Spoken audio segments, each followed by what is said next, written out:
పొరిటి స్నానం అయింది కదా. ఇక్కడ నుండి ప్రతిరోజు 2 సార్లు పొద్దున్న సాయంత్రం సబ్బుతో బాగా రుద్ది తల స్నానం చేయిస్తే బిడ్డ తెల్లగా అవుతుంది. 2వ నెల వచ్చింది, ఇంకా బొర్ల పడట్లేదా? 5వ నెల వచ్చింది, ఇంకా కూర్చోడు రాలేదా? 6 నెలలు పూర్తయ్యాయి, ఇంకా నడక రాలేదా? 1.5 ఏడాది పూర్తయింది, ఇంకా శ్లోకాలు చెప్పడం రావట్లేదా? తెలివితేటలు ఎక్కువైతే ఫిట్స్ వస్తాయంట. ఇలాంటి ఎన్నో మాటలు కొత్తగా తెల్లైన వాళ్ళకే కాదు, 2వ సారి 3వ సారి తెల్లైన వాళ్ళని కూడా చాలా కంగారు పెడుతూ ఉంటాయి. మరి ఈ సమస్యకు పరిష్కారం లేదా? ఉంది.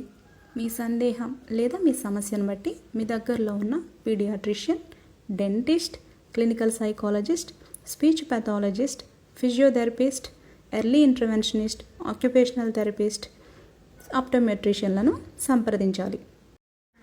ఈ నిపుణులందరినీ ఒకే ప్లేస్లో సంప్రదించడం సాధ్యమవుతుందా? ఎస్, సాధ్యమవుతుంది.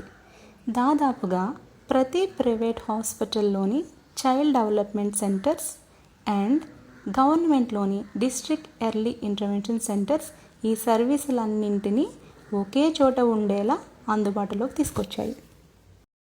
ఇకపై ఎవరెవరో చెప్పే అర్థం లేని మాటలను విని కంగారు పడకుండా నిపుణులను సంప్రదించండి. ఏ సమస్య లేదని నిర్ధారించుకోండి.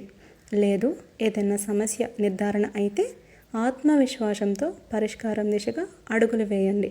మీ బిడ్డతో నాణ్యమైన సమయాన్ని గడుపుతూ మీ మాతృత్వాన్ని ఆస్వాదించండి.